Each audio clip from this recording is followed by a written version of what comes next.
कि ये जो मेरा पॉलिटिकल जर्नी रहा है, मैंने अपने लिए कुछ मांगा नहीं है। मैंने अपने लिए एक पोस्ट नहीं मांगा, एक पद नहीं मांगा, हमने कुछ नहीं मांगा। हमने सिर्फ अपने तिपरासा लोगों के लिए, जो एसटी लोग हैं, जो जनजातीय त्रिपुरा का, उनके लिए हमने कुछ मांगा है। अगर वो गवर्नमेंट ऑफ इंडिया नहीं देना चाहती है तो वो उनका डिसीजन है। अगर वो देंगे तो हम वेलकम करेंगे, अगर नहीं देंगे तो हम ऑपोजिशन में हैं और हम जानते हैं कि ऑपोजिशन क्या कर सकता है त्रिपुरा में, तो हम ऑपोजिशन का काम करेंगे।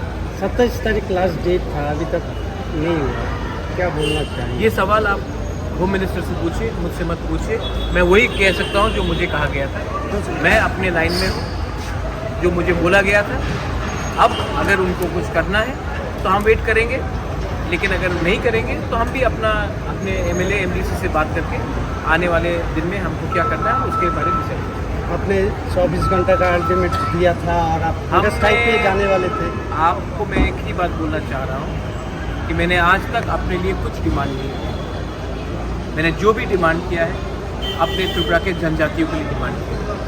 अगर उनको लगता है कि त्रिपुरा का जनजाति को कुछ मिलना चाहिए तब एक्ट कीजिए। अगर उनको लगता है कि त्रिपुरा का जनजाति खुशी है तब हम हमारा व्यू अलग है। हम अपना जो हमें जो करना है वो हम करेंगे। तो बात क्लियर है। आपने जो आप एक ही ये सवाल नहीं, आप देश के होम मिनिस्टर से पूछ लीजिए। मुझे जो बोलना था मैंने बोल दिया।